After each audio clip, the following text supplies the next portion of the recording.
चाय आती है 150 मिलीलीटर, तो उसका पाव कप मान लो। ये बहुत बीमार लोगों के लिए। और वो कहते हैं कि इसको आधा आधा करके लो तो और अच्छा है। तो आधा एक बार ले लिया, आधा दूसरी बार ले लिया। और जिस समय लें पेट खाली रहे, तो नाश्ते के पहले। अब पेट खाली 2 समय रहता है दिन में, एक तो सुबह सुबह, और दूसरा जब भोजन के बाद आप 4 घंटे निकल जाए ना, तो पेट लगभग खाली हो जाता है, तो शाम को ले सकते हैं बीमार लोगों। और जो बीमार कम है या स्वस्थ हैं, निरोगी हैं और लेना चाहते हैं, उनको एक ही बार। तो 50 मिलीलीटर की मात्रा उन्होंने बताई उसके लिए। स्वस्थ, कम बीमार 50 मिलीलीटर। 50 मिलीलीटर माने 1 कप का तिहाई हिस्सा, 1/3। तो ये आप ले सकते हैं। अब जिस गाय का मूत्र आप ले रहे हैं उसके बारे में एक छोटी जानकारी उन्होंने जोड़ी उसमें। वो ये कहते हैं सूत्र में कि गाय जो मूत्र पीने लायक माने औषधि के रूप में देती है, वो गाय को पैदल चलना बहुत आवश्यक है। माने वो चले, दिन में घूमे, टहले।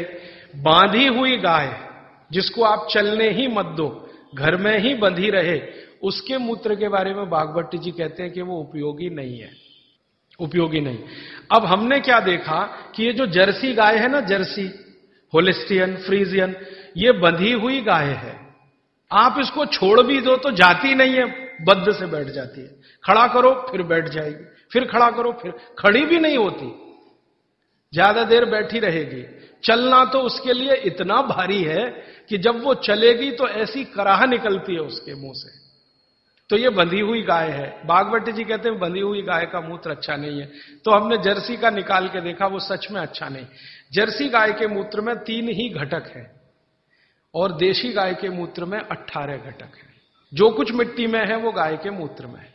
अच्छा, फिर मुझे बचपन की एक बात याद आई। मेरी दादी मां ने कहा कि गाय के शरीर में 33 करोड़ देवता हैं। अब बात सुन ली, बैठ गई मन में।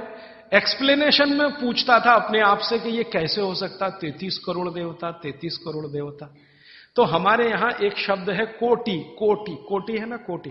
कोटि का एक अर्थ होता है करोड़ और कोटि का एक अर्थ होता है प्रकार। संस्कृत शब्द है कोटि।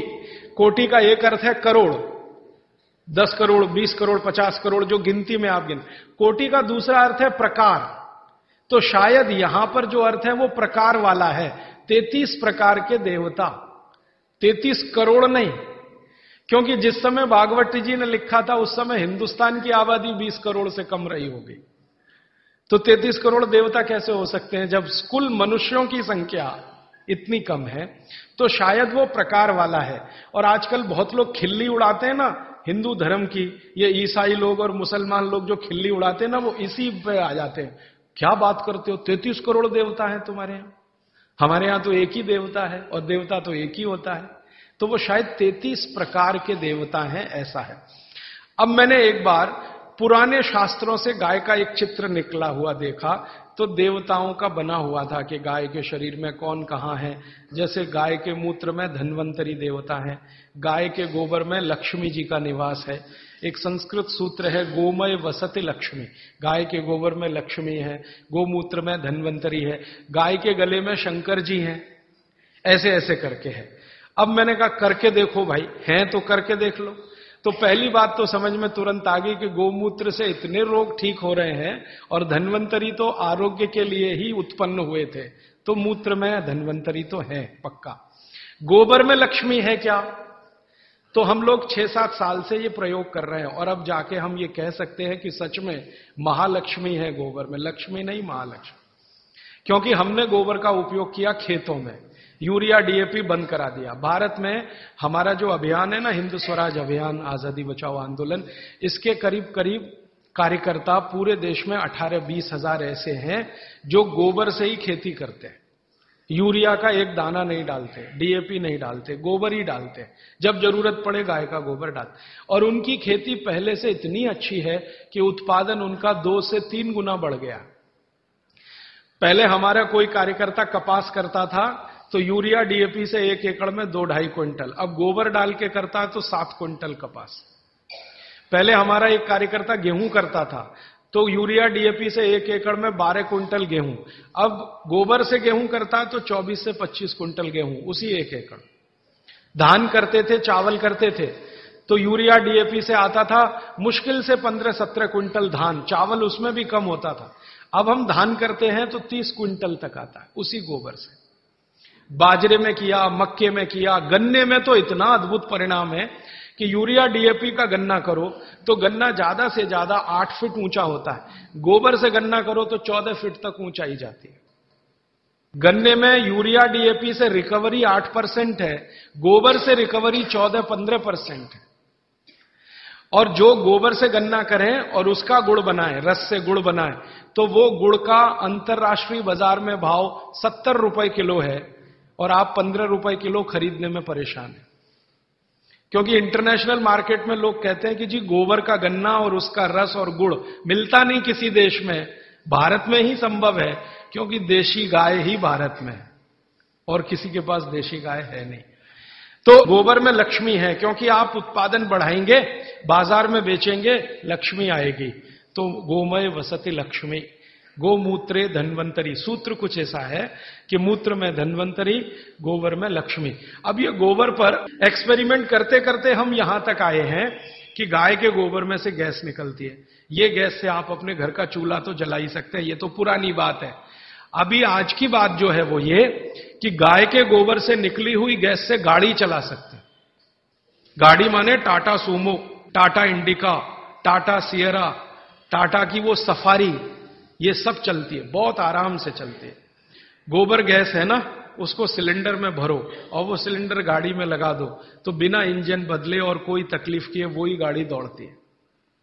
दिल्ली में आईआईटी है, कभी भी आप वहां चले जाइए, आईआईटी कैंपस की सब गाड़ियां गोबर गैस से ही चलती हैं।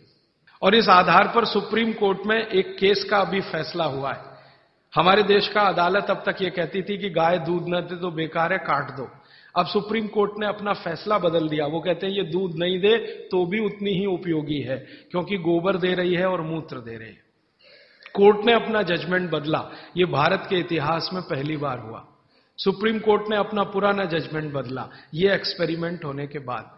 अब थोड़े दिन में हमारी तो एक योजना है, आप अगर मदद करेंगे तो हम जरूर करेंगे इस योजना को।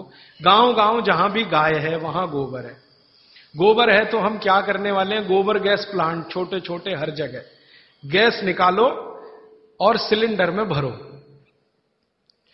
कंप्रेशर की मदद से, आप जानते हैं कोई भी गैस सिलेंडर में भरी जा सकती है, तो कंप्रेशर की मदद से गैस सिलेंडर में भरो और सिलेंडर खुद भी इस्तेमाल करो, दूसरों को भी दो। ये एलपीजी का चक्कर खत्म करो, क्योंकि ये एलपीजी आयातित है, माने इंपोर्टेड है। दूसरे देश के सामने हम भिखारी बन के खड़े हैं, जी दे दो। ईरान से मांग रहे हैं, इराक से मांग रहे हैं, ईरान आंखें दिखा रहा नहीं देते। हाँ देंगे तो इस कीमत पे देंगे, गरज है तो ले लो, नहीं तो मत लो।